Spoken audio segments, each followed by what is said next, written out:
On ne parle pas assez de la galère que c'est de faire voyager plusieurs animaux à l'autre bout du monde. L'Argentine, il y a quelques papiers administratifs et c'est vrai, il faut les faire vacciner contre la rage, avoir le passeport européen et préparer un certain nombre de papiers.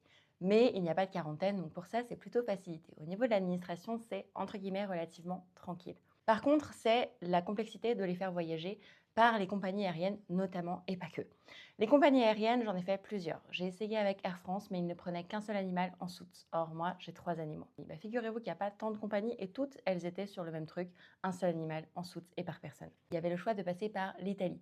L'Italie, c'était pas un souci, mais je devais prendre les deux minettes dans le même sac. Or, elles ne s'entendent pas bien et avec moi dans l'avion. Je ne sentais pas trop.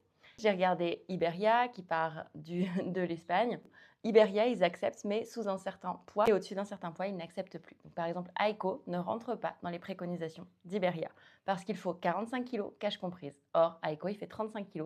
La cage, avec le poids minimum que j'ai trouvé, elle en fait 12.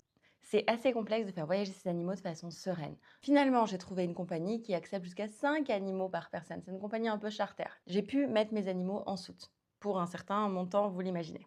Et bien maintenant, il faut que je trouve un hôtel pour mes amis parce que je vais partir tard le soir et je voudrais que les filles, elles aient un peu d'espace pour pouvoir aller librement et être un peu tranquille avant de partir. Sauf que les hôtels que j'ai trouvés, et en fait les hôtels à Madrid, ils n'acceptent qu'un seul animal par chambre. Maintenant, le défi, ça va être de trouver un endroit où je peux rester avant de partir.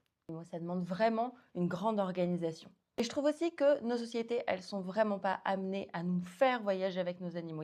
Un, ça va, vous allez trouver.